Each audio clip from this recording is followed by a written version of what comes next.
Sino ba naman ang hindi maeenganyong magbakasyon sa lugar kung saan tila humahalik ang langit sa lupa? Presko na, mayaman pa sa kasaysayan. Yan ang mountain province na pinasyalan ni Chino Gaston sa kanyang summer break.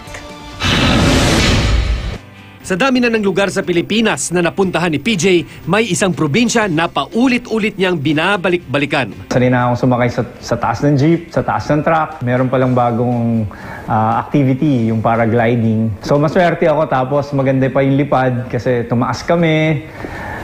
Matagal ako nasa ere. Kaya nga ang ikasampung beses niyang pagbisita sa Mountain Province, tiyak pa raw na masusundan. Kailangan mong umalis ng sarili mong bahay, ng comfort of your home, para meron ka pang matutunan sa buhay, para lumakas yung pagkatao.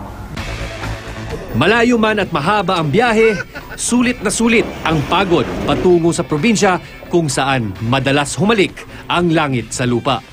Tara na't akyatin ang isang mundong tila hindi ginalaw ng panahon. At isa sa mga kakaibang karanasan dito sa Bontoc, ang paragliding. Tara, lipad na! Ganito! Exciting pero nakakatakot at the same time. Cellphone ko, walang parachute. What? Sa gitna ng lamig, magbabad sa init. Ako, ang talamangkero!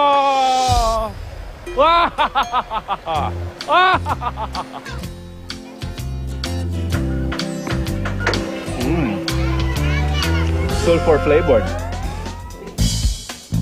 Kay raming pampagising sa katawan. Malasa nga. Sa isang lipunang nakaugat sa malalim na kasaysayan, Sa ating pagsa-summer break, kaya tsempo natin yung Langay Festival dito sa Bontoc, kung saan iba't ibang mga village mula sa buong Mountain Province ang nagtatanghal at nagpapakita ng kanilang kultura dito sa sentro. ang nakaraan at kasulukuyan patuloy na nag-uumpugan. Madulas.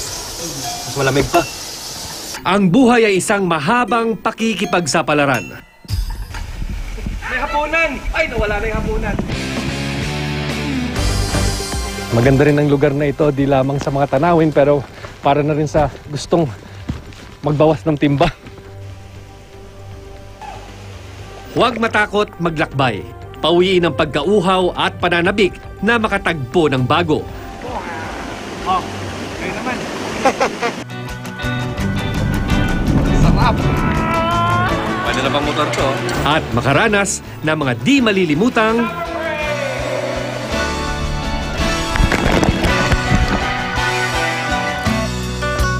Chino Gaston, GMA News.